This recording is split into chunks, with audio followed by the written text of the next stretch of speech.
அனைவருக்கும் வணக்கம். அமைச்சரவை நேற்று ஜனாதிபதியினுடைய தலைமையிலே கூடியது. இதன்போது எடுக்கப்பட்ட முடிவுகளை அறிவிக்கின்ற ஊடகவியலாளர் மாநாடு சற்று முன்னர் அரசாங்க தகவல் திணைக்களத்திலே அமைச்சரவினுடைய ஊடக பேச்சாளரும், சுகாதார மற்றும் வெகுசன ஊடகத்துறை அமைச்சருமாகிய டாக்டர் நலிந்த ஜெயதிஸ் அவருடைய தலைமையிலே நடைபெற்றது. இதன்போது அரசாங்க தகவல் திணைக்களத்தினுடைய பணிப்பாளர் நாயகம் ஹர்ஷ பண்டாரவும் இணைந்திருந்தார்கள். நாம் எடுக்கப்பட்ட முடிவுகளை ஒன்றன் பின் ஒன்றாக பார்க்கலாம். முதலாவதாக எடுக்கப்பட்ட முடிவு, பாடசாலைகளில் 5 மற்றும் 6ஆம் தரங்கள் தவிர்ந்த 2ஆம் தரம் தொடக்கம் 11ஆம் தரம் வரையிலான மாணவர்களை உள்வாங்கல் தொடர்பான ஒரு தீர்மானமாக இது காணப்படுகின்றது. உத்தேசிக்கப்பட்டுள்ள கல்வி மறுசீரமைப்பை அமுல்படுத்துவதற்காக வகுப்பறையொன்றில் உள்ள மாணவனுடைய எண்ணிக்கை அங்கீகரிக்கப்பட்டுள்ள எல்லைக்குள் மாத்திரம் பேண வேண்டியது அவசியமாக காணப்படுகின்றது. அதனால் நாட்டில் உள்ள அனைத்து பிள்ளைகளுக்கும் கல்விக்கான உரிமையை உறுதிப்படுத்தி பாடசாலைகளில் 5 மற்றும் 6ஆம் தரங்கள் தவிர்ந்த இடைநிலை தரங்களுக்கு மாணவர்களை உள்வாங்குவதற்கு வாய்ப்புகளை வழங்குவதற்காக சரியான முறையை அறிமுகப்படுத்துவது பொருத்தமானதென அடையாளம் காணப்பட்டிருக்கின்றது. குறித்த விடயங்களை கருத்தில் கொண்டு இடைநிலை தரங்களில் பல்வேறு காரணங்களின் அடிப்படையில் தற்போது கல்வி கற்கும் பாடசாலையிலிருந்து வேறு பாடசாலைக்கு உள்வாங்குவதற்கு உண்மையானது கண்டறியப்பட்டுள்ள அந்த மாணவர்களுக்கு முன்னுரிமை கிடைக்கும் வகையில் பாடசாலைகளுக்கு விண்ணப்பிப்பதற்கான வாய்ப்பை வழங்குவதற்காக புதிய சுற்றறிக்கை மூலம் ஆலோசனை வழங்குவதற்கு திட்டமிடப்பட்டிருக்கின்றது.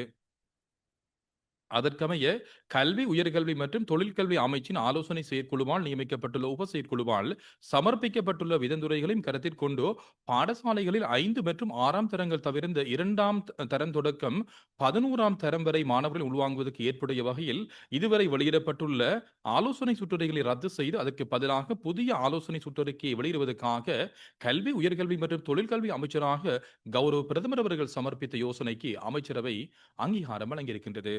இரண்டாவது தீர்மானமாக அமையப்பெறுவது தொழில்பாட்டு நிலையில் இல்லாத அரசு தொழில் முயற்சிகளை மூடுதல் தொடர்பான ஒரு தீர்மானமாக இது அமையப்பெறுகின்றது. பொதுமக்களுக்கு சேவைகளை வழங்கல் மற்றும் மூலோபாய ரீதியான பொருளாதார செயற்பாடுகளை ஊக்குவித்தல் போன்ற நோக்கங்களை அடைவதற்காக குறித்த காலத்துக்கு முன்னர் தாபிக்கப்பட்டுள்ள ஒரு சில அரசு தொழில் முயற்சிகள் தாபிக்கப்பட்டதன் நோக்கங்கள் சமகாலத்துடன் ஏற்புடைய தன்மை இன்மை காரணமாக மற்றும் சந்தை தேவைகளுடன் பொருந்தாமை போன்ற காரணங்களால் தொடர்ந்து பேணிச் செல்வதற்கு நடைமுறைக்கு சாத்தியமற்றதாக காணப்படுகின்றது. தேசிய பொருளாதாரத்துக்கு அல்லது அரசு சேவைகளை வழங்குவதற்கு அர்த்தமுள்ள பங்களிப்பை வழங்குகின்ற நீதிச்சட்ட நிறுவனங்கள், அரசு கூட்டுத்தாபனங்கள் மற்றும் அரசுக்கு சொந்தமான கம்பெனிகள் போன்ற பல்வேறு வகைகளுக்குரிய அரசு தொழில் முயற்சிகள் அரசுக்கு செலவு சுமையாக தொடர்ந்தும் மேற்கொண்டு செல்வதற்கு பதிலாக குறித்த நிறுவனத்தை குலைத்து முடிவுறுத்துவது பொருத்தமானதென அடையாளம் காணப்பட்டிருக்கின்றது.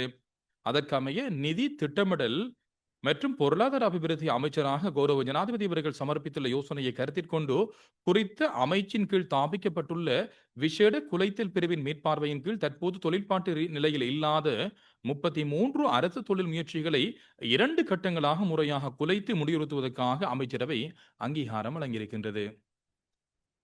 மூன்றாவது தீர்மானத்தை நாம் பார்க்கலாம். மூன்றாவது தீர்மானமாக அமையப்பெறுவது லத்தீன் அமெரிக்கா மற்றும் ஆன்டிகுவா மற்றும் பார்பியூடா உடனான ராஜதந்திர தொடர்புகளை ஆரம்பித்தல் தொடர்பானதாக இது அமையப்பெறுகின்றது. லத்தீன் அமெரிக்கா மற்றும் கிரீபியன் பிராந்தியத்தில் 13 நாடுகளுடன் முறையான ராஜதந்திர தொடர்புகளை நிறுவுவதற்காக இதற்கு முன்னர் அமைச்சரவை அங்கீகாரம் வழங்கியிருக்கின்றது.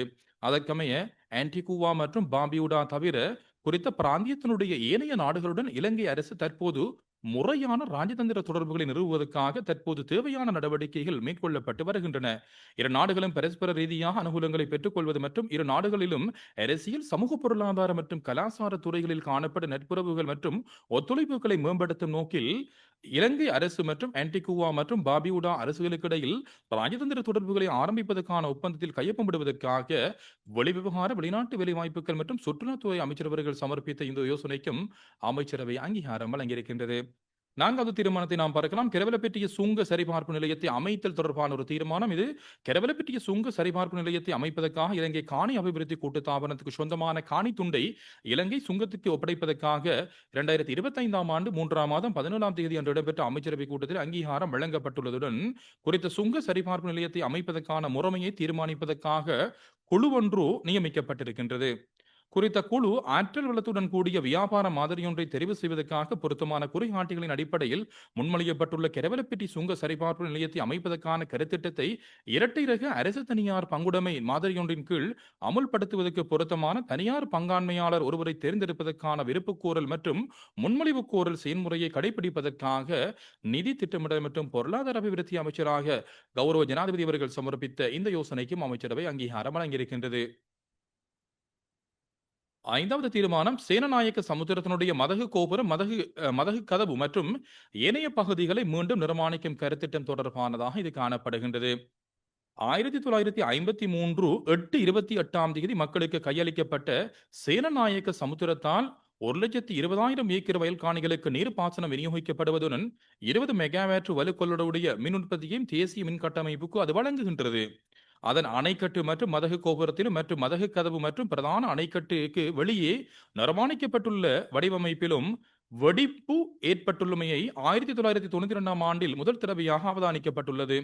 காலத்தோடு குறித்த வெடிப்பு அதிகரித்தும் பெறந்தும் சென்றுள்ளது. இதற்கான நிரந்தர தீர்வாக குறித்த வடிவமைப்புகள் மீண்டும் நிர்மாணிக்கப்பட வேண்டும் என அடையாளம் கண்டிருப்பினும் நிர்மாணத்துக்கு அதிக செலவு ஏற்படுவதாலும் 2 வருடங்கள் நீர்த்தேக்கம் வறுமையாக்கப்பட வேண்டியமையால் அதிகளவான பயிர்நிலங்களுக்கு பாசன நீர் விநியோகம் செய்ய முடியாமல் போவதால் நாட்டில் அரிசி தட்டுப்பாடு அதிகளவு ஏற்படல் மற்றும் போதியளவு தொழில்நுட்ப இயலுமைகள் இன்மையால் புதிய மதகு வடிவமைப்புகள் இதுவரை செய்ய முடியாமல் போயிருக்கின்றது.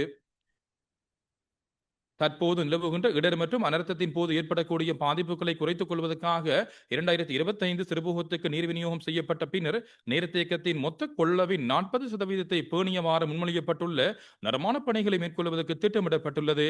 அதற்கமைய உலகில் தற்போதுள்ள நவீன தொழில்நுட்ப அறிவை பெற்றுக் கொள்ளக்கூடிய வகையில் சர்வதேச போட்டி விலைமுறை கோரப்பட்டு நிர்மாணிப்பதற்கு பொருத்தமான ஒப்பந்தக்காரர்களை தேர்ந்தெடுப்பதற்காக கமத்தொழில், கால்நடை வளங்கள், காணி மற்றும் நீர்ப்பாசன அமைச்சர் அவர்கள் சமர்ப்பித்த இந்த யோசனைக்கும் அமைச்சரவை அங்கீகாரம் வழங்கியிருக்கின்றது.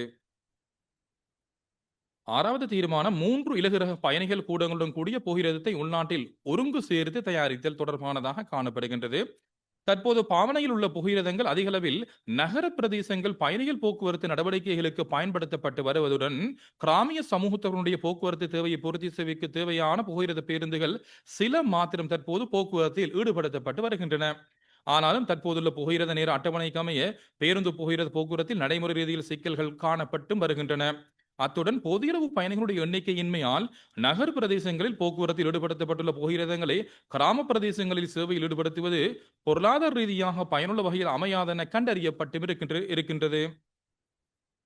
அதனால் கிராமிய மட்டத்தில் சேவையில் ஈடுபடக்கூடிய வகையில் புகையிரத கூடங்களுக்கு பொருத்தப்படும் டீசல் இயந்திரத்தின் மூலம் இயங்குகின்ற இலத்திரனியல் கட்டுப்பாட்டு தொகுதி மற்றும் ஏனைய நவீன வசதியுடன் கூடிய 3 புகையிரத கூடங்களுடன் கூடிய இலகுரக புகையிரதங்கள் புத்தளம், மட்டக்களப்பு மற்றும் மிகிந்தலை பிரதேசங்களில் புகையிரத பயண பாதைகளில் அறிமுகப்படுத்துவதற்கு திட்டமிடப்பட்டிருக்கின்றது. அதற்கமைய கிராமிய மக்களுடைய போக்குவரத்து தேவையை பூர்த்தி செய்வதற்கு இயலுமாகும் வகையில் 200 தொடக்கம் 240 பயணிகள் கொள்ளளவுடைய மற்றும் போதியளவு பண்டங்களை ஏற்றிச் செல்வதற்கான வசதிகளுடனான 3 புகையிரத கூடங்களுடன் கூடிய புகையிரதம் ஒன்றை உள்நாட்டில் ஒருங்கு சேர்த்து தயாரிப்பதற்கு தேவையான படிமுறைகளை மேற்கொள்வதற்காக போக்குவரத்து, நெடுஞ்சாலைகள், துறைமுகம் மற்றும் சிவில் விமான சேவைகள் அமைச்சர் அவர்கள் சமர்ப்பித்த இந்த யோசனைக்கும் அமைச்சரவை அங்கீகாரம் வழங்கியிருக்கின்றது. 7வது தீர்மானம் நன்னீர் மீன் உற்பத்திகளை பாதுகாப்பதற்காக தேர்ந்தெடுக்கப்பட்ட நிரந்தர நீர்த்தேக்கங்களில் தடை வலைகளை அமைத்தல். கிராமிய பிரதேசங்களில் உள்ள மக்களுக்கு போசாக்கான உணவு வேலையை வழங்குவதில் நன்னீர் மற்றும் உயிரின வளர்ப்பு பாரிய பங்காற்றுகின்றது. ஆனாலும் நாட்டில் உலக பகுதிகளில் நீர்த்தேக்கங்களில் வான் பாயும் போதும் மதகு வழியாக நீர் வெளியேற்றம் செய்யும் போதும் மீன்கள் வெளியே அடித்து செல்லப்படுகின்றமையால் நன்னீர் மீன்கள் அதிகளவில் குறைவடைகின்றது. ஒரு நன்னீர் நீர்த்தேக்கத்திலிருந்து ஓராண்டுக்கு 20,000 தொடக்கம் 40,000 கிலோகிராம் மீன்கள் இவ்வாறு மனித பயன்பாட்டுக்கு முன்னரே வெளியேறுகின்றமை கண்டறியப்பட்டிருக்கின்றது. முதிர்ச்சியான மீன்கள் வெளியே அடித்துச் செல்லப்படல் மீன்கள் குறைவடைவதற்கும் மீன் உயிரின பெருக்கத்துக்கும் இயலளவுடைய முதிர்ச்சியான மீன்கள் வெளியேறுகின்றமையால் எதிர்காலத்தில் மீன்கள் வெகு விரைவாக குறையும் என சுட்டிக்காட்டப்பட்டிருக்கின்றது. அதனால் நன்னீர் மீன் உற்பத்தி குறைவடைவதனை தடுப்பதற்கும் நன்னீர் மீன் உற்பத்தியை அதிகரிப்பதற்கும் 2 ஆண்டுகளில் தேர்ந்தெடுக்கப்பட்ட 250 நீர்த்தேக்கங்களில் தடை வலைகளை அமைப்பதற்கான வேலை திட்டத்தை இலங்கை தேசிய நீரியல் உயிரின வளர்ப்பு அபிவிருத்தி அதிகார சபை மூலம் அமுல்படுத்துவதற்கு மீன்பிடி, நீரியல் மற்றும் கடற்றொழில், நீரியல் மற்றும் சமுத்திர வளங்கள் அமைச்சர் அவர்கள் சமர்ப்பித்த யோசனைக்கும் அமைச்சரவை அங்கீகாரம் வழங்கியிருக்கின்றது. அடுத்த தீர்மானம் பாராளுமன்ற உறுப்பினர்களால் வியட்புற வீட்டுத் திட்டத்தில் வீடுகளை கொள்வனவு செய்யும் போது வழங்கப்பட்டுள்ள சலுகைகளை நீக்குதல் தொடர்பானதாக காணப்படுகின்றது. 2022 5/9 அன்று நாட்டில் இடம்பெற்ற குழப்பகரமான சூழ்நிலையால் வீடுகளை இழந்த அப்போதிருந்த பாராளுமன்ற உறுப்பினர்களுக்கு நகர அபிவிருத்தி அதிகார சபையால் நிர்மாணிக்கப்பட்ட வியட்புற வீட்டுத் தொகுதியில் 101 வீட்டு அலகுகளை ஒரு வருட வாடகை அடிப்படை வழங்குவதற்கு 2022 7/4 அன்று இடம்பெற்ற அமைச்சரவை கூட்டத்தில் அங்கீகாரம் வழங்கப்பட்டிருக்கின்றது. பின்னர் குறித்த வீடுகளை சலுகை முறையில் கொள்வனவு செய்வதற்கு வாய்ப்பு வழங்குமாறு அப்பாராளுமன்ற உறுப்பினர்கள் வேண்டுகோள் விடுத்துள்ளனர். அதற்கமைய 15.5 மில்லியன் குறைந்தபட்ச விலை மற்றும் 22 மில்லியன் உயர்ந்தபட்ச விலைக்கு சாதாரண மக்களுக்கு விற்பனை செய்கின்ற வீட்டு அலகொன்றை 13.34 குறைந்தபட்ச விலை மற்றும் 18.2 மில்லியன் அதிகபட்ச விலைக்கும் குறைத்து சலுகை முறையில் பாராளுமன்ற உறுப்பினர்களுக்கு வழங்குவதற்கும் விற்பனை விலையில் 25% ஆரம்ப கட்டணமாக அறவிட்டு எஞ்சிய தொகை 15 வருடங்களில் 10 வீத ஆண்டுக்கான வட்டி வீதத்தின் கீழ் அவர்களிடமிருந்து அறவிடுவதற்கும் 2024 7/15 அன்று இடம்பெற்ற அமைச்சரவை கூட்டத்தில் அங்கீகாரம் வழங்கப்பட்டும் இருக்கின்றது. குறித்த முறைமையின் கீழ் வீட்டு அலகை கொள்வனவு செய்வதற்காக 29 முன்னாள் பாராளுமன்ற உறுப்பினர்கள் 2024 12/31 அன்று வரை விற்பனை விலையின் 25% வைப்பிலிட்டும் உள்ளனர். ஆயினும் இச்சலுகை முறையால் நகர அபிவிருத்தி அதிகார சபைக்கு 92.126 மில்லியன் ரூபாய்கள் நட்டம் ஏற்பட்டுள்ளதுடன் செலவை ஈடு செய்வதற்கு முடியாமல் காணப்படுகின்றது. அதனால் மேற்குறிப்பிட்டவாறு அங்கீகாரம் வழங்கப்பட்டுள்ள சலுகை முறை உடனடியாக அமலுக்கு வரும் வகையில் ரத்து செய்வதற்கும் குறித்த 29 பாராளுமன்ற உறுப்பினர்களும் உடன்பாடு தெரிவிப்பின் சாதாரண மக்களுக்கு குறித்த வீட்டு அலகை கொள்வனவு செய்யும் முறையை மற்றும் விலைக்கமை அவர்களுக்கு வீடுகளை கொள்வனவு செய்வதற்கான வாய்ப்பை வழங்குவதற்கும் நகர அபிவிருத்தி கட்டுமானம் மற்றும் வீடமைப்பு அமைச்சர் அவர்கள் சமர்ப்பித்த யோசனைக்கு அமைச்சரவை அங்கீகாரம் வழங்கியிருக்கின்றது. 9வது தீர்மானமாக அமையப்பெறுவது காணாமல் போன ஆட்கள் தொடர்பான முறைப்பாடுகள் பற்றிய விசாரணைகளை நடாத்துதல். 2016 ஆண்டின் 14ஆம் இலக்கு காணாமல் போன ஆட்கள் பற்றி அலுவலகம் தாவித்தலும் நிர்வகித்தலும் பணிகளை நிறைவேற்றுதலும் சட்டத்தின் ஏற்பாடுகளின் கீழ் காணாமல் போன ஆட்கள் பற்றி அலுவலகம் தாவிக்கப்பட்டிருக்கின்றது. காணாமல் போன மற்றும் காண கிடைக்காமை ஆட்கள் தொடர்பான விசாரணைகளை மேற்கொண்டு அவர்களுடைய உறவுகளுக்கு அறிக்கைகளை வழங்குதல் இவ்வலுவலகத்தால் மேற்கொள்ளப்பட்டு வருகின்றது. இதுவரை குறித்த அலுவலகத்துக்கு கிடைக்கப்பெற்றுள்ள 16,966 முறைப்பாடுகளுள் விசாரணைகளுக்காக மேலும் 10,517 முறைப்பாடுகள் காணப்படுகின்றன. அதற்கமைய இன்னலுற்றவர்களுக்கு நீதியை நிலைநாட்டுவதற்காக 2027 ஆண்டு இறுதிக்குள் விசாரணை மற்றும் குறித்த கடமைகளை நிறைவேற்றுவதற்கான விசேட கருத்திட்டத்தை நடைமுறைப்படுத்துவதற்கும் குறித்த பணிகளுக்காக ஓய்வு நிலை நீதிபதிகள், சிரேஷ்ட நிர்வாக அலுவலர்கள், சட்டத்தரணிகள் உள்ளிட்ட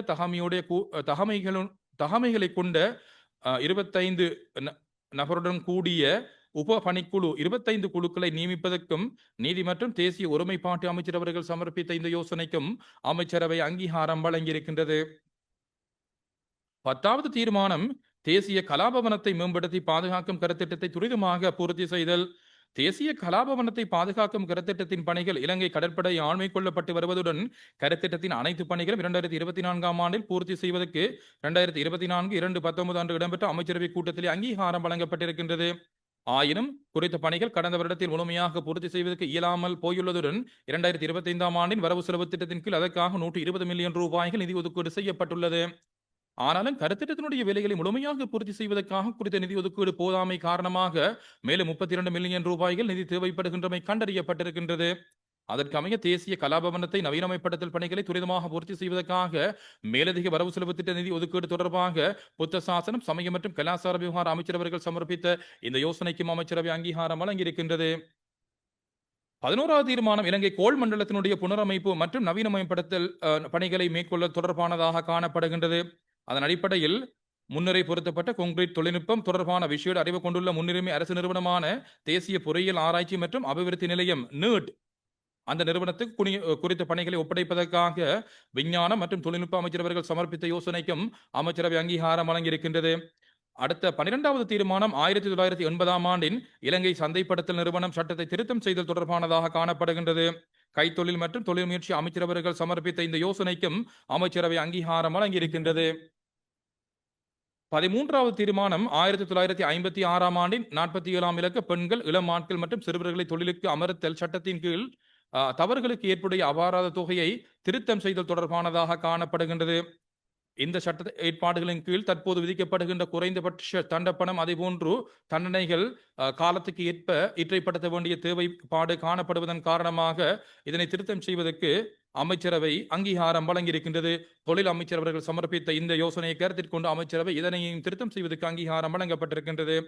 தொகை மதிப்பு மற்றும் புள்ளிவிவரல் திணைக்களத்தினுடைய பணிப்பாளர் நாயகம் பதவிக்கு நியமித்தல் தொடர்பானதாக காணப்படுகின்றது. தற்போது தொகை மதிப்பு மற்றும் புள்ளிவிவரல் திணைக்களத்தினுடைய பணிப்பாளர் நாயகமாக கடமையாற்றிய திருமதி DDGA செனவிரத்ன அவர்கள் 60 வயது பூர்த்தி 2025 9/5 தொடக்கம் அரசு சேவையிலிருந்து ஓய்வு பெறுகின்றார். எனவே குறித்த திணைக்களத்தில் சிரேஷ்ட மேலதிக நாய மேலதிக மேலதிக சிரேஷ்ட மேலதிக நாயகமாக பணியாற்றுகின்ற திருமதி KMDSD கருணாரத்ன அவர்களை அதாவது 2025 9/5 தொடக்கம் நடைமுறைக்கு வரும் வகையில் நியமிப்பதற்காக நிதி திட்டமிடல் மற்றும் பொருளாதார அபிவிருத்தி அமைச்சராக கௌரவ ஜனாதிபதி அவர்கள் சமர்ப்பித்த இந்த யோசனைக்கும் அமைச்சரவை அங்கீகாரம் வழங்கியிருக்கின்றது. 15வது தீர்மானம் வதிவிடமற்ற விநியோகத்தர்களால் இலத்திரனியல் தளங்கள் மூலமான சேவை வழங்கலுக்கான பெறுமதி சேர் வரியை அமுல்படுத்தும் தேதியை திருத்தம் செய்தல் தொடர்பானதாக காணப்படுகின்றது. அதன் அடிப்படையில் 2025ஆம் ஆண்டு 4ஆம் இலக்க சேர் பெறுமதி வரி திருத்தச் சட்டத்தின் மூலம் 2025 10 முதலாம் தேதி தொடக்கம் அமுலுக்கு வரும் வகையில் வதிவிடமற்ற ஆட்களால் நான் ரெசிடென்ட் டிஜிட்டல் சேவை வழங்கல்களுக்கு சேர் பெறுமதி வரி விதிக்கப்பட்டிருக்கின்றது சேர்க்கப்பட்டிருக்கின்றது. ஆயினும் டிஜிட்டல் சேவைகளுக்கான சேர் பெறுமதி வரி அறவிடும் போது அதற்கு இயங்கி உழுவதற்கு தயாராவதற்கு மேலதிக காலத்தை வழங்குமாறு நடைமுறை சாத்தியமான பல காரணங்கள் குறிப்பிடப்பட்டு வதிவிடமற்ற சேவை வழங்குநர்களால் கோரப்பட்டிருக்கின்றது. அதற்கமைய 2025 10ஆம் மாதம் 1ஆம் தேதிக்கு பின்னர் திகதிக்கு பதிலாக குறித்த வரி நடைமுறையை 2026 4 1ஆம் தேதி ஆக திருத்தம் செய்வதற்காக அதற்கு திருத்தப்பட்ட ஏற்பாடுகள் தற்போது வரைவாக்கம் செய்யப்பட்டு சேர் பெறுமதி சட்டத்தை திருத்தம் செய்யப்பட்டு வருகின்ற சட்ட மூலத்தில் சேர் பெறுமதி வரி சட்டத்தை திருத்தம் செய்வதற்கான வரைவை உட்சேர்ப்பதற்கும் நிதி திட்டமிடல் மற்றும் பொருளாதார அபிவிருத்தி அமைச்சராக கௌரவ ஜனாதிபதி அவர்கள் சமர்ப்பித்த இந்த யோசனைக்கும் அமைச்சரவை அங்கீகாரம் வழங்கியிருக்கின்றது. அடுத்ததாக எண்பு பொருத்துதல், எண்பு முறிவுகளை நிலைப்படுத்தல் மற்றும் நேர்த்தியான சரிப்படுத்தல்களை உறுதிப்படுத்துவதற்காக பயன்படுத்தப்படுகின்ற உபகரணங்களை விநியோகம் செய்வதற்கான பெருகை தொடர்பானதாக காணப்படுகின்றது. எண்பு பொருத்துதல், எண்பு முறிவுகளை நிலைப்படுத்தல் மற்றும் நேர்த்தியான சரிப்படுத்தல்களை உறுதிப்படுத்துவதற்காக பயன்படுத்தப்படுகின்ற உபகரணங்களை விநியோகிப்பதற்கான சர்வதேச போட்டி விலைமுறைகள் கோரப்பட்டுள்ளன. அதற்காக 2 விலைமனுக்கள் கிடைக்கப்பெற்றுள்ளன. அதற்கமை உயர்மட்ட நிரந்தர பெருகை குழுவினுடைய விதிமுறைகளின் அடிப்படையில் குறித்த உபகரண தொகுதிகளை SR இலக்கம் 2120-91-04 கீழ் 24 வகைகள், SR இலக்கம் 2120-91-101 கீழ் 30 வகைகள், SR இலக்கம் 2120-9004 கீழ் 20 வகைகளை கொள்வனவு செய்வதற்கான பெருகையை இலங்கையினுடைய மெடிசெக் இன்டர்நேஷனல் பிரைவேட் லிமிடெடுக்கு வழங்குவதற்காக 4,35,000 அமெரிக்க டாலர் தொகைக்கு வழங்குவதற்கு சுகாதார மற்றும் வெகுஜன ஊடகத்துறை அமைச்சர்கள் சமர்ப்பித்த யோசனைக்கும் அமைச்சரவை அங்கீகாரம் வழங்கியிருக்கின்றது. 17வது தீர்மானம் டெனக் விப்ளேஸ் 40 மில்லிகிராம் 30,000 ஊசி மருந்து குப்பிகளை விநியோகிப்பதற்கான பெருகை. இதய நோயாளிகளுடைய உயிரிழப்பை தடுப்பதற்காக வழங்கப்படுகின்ற டெனக் விப்ளேஸ் 40 மில்லிகிராம் 30,000 ஊசி மருந்து குப்பிகளை கொள்வனவு செய்வதற்காக சர்வதேச போட்டி விலைமுறைகள் கோரப்பட்டுள்ளன. அதற்காக 3 விலைமனுக்கள் கிடைக்கப்பெற்றுள்ளன. அதற்கமைய உயர்மட்ட நிரந்தர பெருகை குழுவினுடைய விதிமுறைகளின் அடிப்படையில் குறித்த பெருகைக்கு கணிசமான பதிலளிப்புடன் கூடிய குறைந்தபட்ச விலைமனுதாரரான இலங்கையினுடைய ABC Pharma Services Private Limited, manufacturer Reliance life science private limited இந்தியாவிற்கு 2,385 மில்லியன் ரூபாய் மொத்த தொகைக்கு வழங்குவதற்கு சுகாதார மற்றும் வெகுஜன ஊடகத்துறை அமைச்சர் அவர்கள் சமர்ப்பித்த இந்த யோசனைக்கும் அமைச்சரவை அங்கீகாரம் வழங்கியிருக்கின்றது. 18வது தீர்மானம் ஹொலோ ஃபைபர் டயாலைசர் பொலையல்ஃபான் பொலிஈதர்செல்ஃபான் பொலிநெஃப்ரோன் குறைந்த ஓட்டத்திலிருந்து கூடிய ஓட்டம் வரையான 1.6 தொடக்கம் 1.8 M அந்த மருந்து இதனை 6,80,000 விநியோகிப்பதற்கான பெருகை.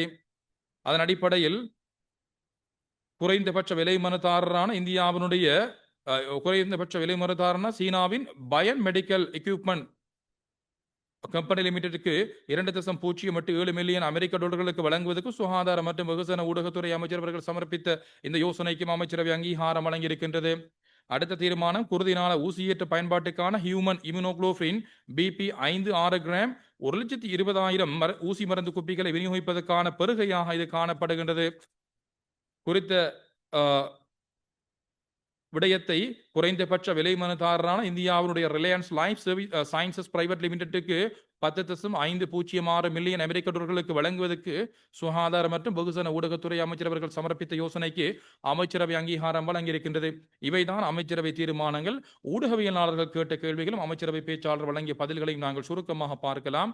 வியட்புற வீடமைப்பு திட்டம் தொடர்பாக இதன்போது வினவப்பட்டது. மேலதிகமான நடவடிக்கைகள் உங்களுக்கு தெரியும், புலனாய்வு திணைக்களத்தினால் விசாரிக்கப்பட்டு வருகின்றது.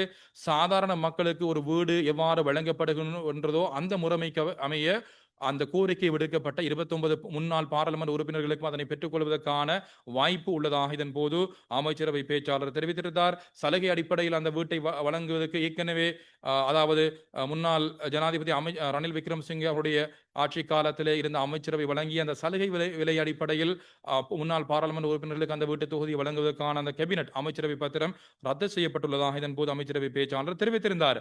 அடுத்ததாக இடைநிலை தரங்களுக்கு மாணவர்களை அனுமதி தொடர்பான அந்த விடயம் தொடர்பாக இதன்போது கேள்விக்குட்படுத்தப்பட்டது. உங்களுக்கு தெரியும், அரசு உத்தியோகத்தர்கள் சில சந்தர்ப்பங்களில் சேவை நிமித்தம் வேறு மாவட்டங்களுக்கு செல்லுகின்றார்கள். அவருடைய பிள்ளைகளை இடைநிலை தரங்களுக்கு சேர்ப்பதற்குரிய வாய்ப்பு நியாயமான முறையில் வழங்கப்பட வேண்டும். அந்த அடிப்படையிலே தான் அந்த சுற்று நிறுவனங்களிலே ஆலோசனை அறிவுறுத்தல் சுற்று நிறுவனங்களிலே திருத்தம் செய்யப்பட்டுள்ளதாக இதன்போது திருத்தம் செய்வதற்குரிய அமைச்சரவை பத்திரம் சமர்ப்பிக்கப்பட்டுள்ளதாகவும் அதற்கு அமைச்சரவை அங்கீகாரம் வழங்கியதாக இதன்போது அமைச்சரவை பேச்சாளர் தெரிவித்திருந்தார். மருந்து விலை சூத்திரம் இப்போது நடைமுறைப்படுத்தப்படும் என்று இதன்போது வினவப்பட்டது. கால இடைவெளியை குறிப்பிட முடியாது. அது தொடர்பில் நீதிமன்ற நடவடிக்கைகள் முன்னெடுக்கப்பட்டு வருகின்றன. குறிப்பாக அது தொடர்பான விடயங்கள் பாராளுமன்றத்துக்கு சமர்ப்பிக்கப்பட்டதும் மக்களுக்கு நலன் கிடைக்கக்கூடிய அடிப்படையிலே இந்த மருந்துக்கான விலை சூத்திரம் நடைமுறைப்படுத்தப்படும் என இதன்போது அமைச்சரவை பேச்சாளர் தெரிவித்திருந்தார். அடுத்ததாக மருந்து தட்டுப்பாடு நிலவுமா என்று வினவப்பட்டது. சில மருந்துகளுக்கு மருந்து தட்டுப்பாடு அவ்வப்போது ஏற்படலாம். இருப்பினும் அரசாங்கம் என்ற அடிப்படையில் பொறுப்புடன் நாங்கள் அந்த விடயங்களை கையாள இருக்கின்றோம். அந்த மருந்து தட்டுப்பாடு ஏற்கனவே இருந்த அரசாங்கங்கள் விட்ட சில பொறிமுறையினுடைய தவறு காரணமாகத்தான் நடைபெற்றிருக்கின்றது. தற்பொழுதோ இந்த மருந்து பெற்றுக்கொள்ளக்கூடிய முறைமை SPC ஊடாக கிரமமான முறையில் மேற்கொள்ளப்பட்டு வருவதாக இதன் போது குறிப்பிடப்பட்டது. மனித உரிமை பேரவை மாநாடு தொடர்பாக வினவப்பட்டது. எங்களுடைய நிலைப்பாடு என்ன என்று PTA சட்டம் தொடர்பாக வினவப்பட்டது. PTA சட்டம் நீக்கப்பட்டு குறிப்பாக பொருத்தமுடைய ஒரு சட்டம் கொண்டு வரப்படும் என்றும் இதன்போது அமைச்சரவை பேச்சாளர் தெரிவித்திருந்தார். மனித உரிமை பேரவை மாநாடு தொடர்பான விடயங்களை வெளிநாட்டளவில் அமைச்சு விடயங்களை முன்னெடுத்து வருவதாக இதன்போது குறிப்பிடப்பட்டது. கச்சதீவுக்கு ஜனாதிபதி அவர்கள் சென்ற விடயம் தொடர்பாக வினவப்பட்டது. தென்னிந்திய அரசியலில் பேசப்படுகின்ற விடயத்துக்கு மறுபதிலீடாக அந்த விஜயம் அமையப்பெறவில்லை.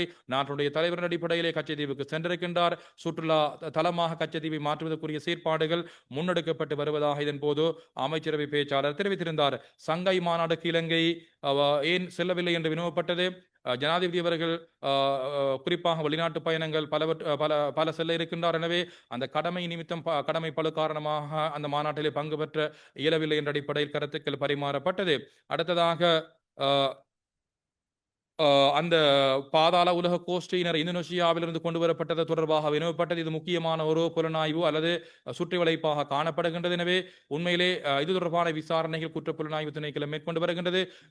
இதனோடு தொடர்புபட்ட பல சம்பவங்கள் காலக்கிரமத்திலே மக்களுக்கு அது வெளிக்கொணரப்படும் என்றும் மக்கள் அறியக்கூடிய வாய்ப்பு இருக்கும் என்றும் இதன் போது அமைச்சரவை பேச்சாளர் தெரிவித்திருந்தார். இவைதான் ஊடகவியலாளர்கள் கேட்ட கேள்விகளும் அதற்கு அமைச்சரவை பேச்சாளர் வழங்கிய பதில்களுமாக காணப்படுகின்றது. மீண்டும் ஒரு அமைச்சரவை முடிவுகளை அறிவிக்கின்ற ஊடகவியலாளர் மாநாட்டிலே உங்கள் அனைவரையும் சந்திக்கும் வரை விடைபெற்றுக் கொள்கின்றோம். நன்றி, வணக்கம்.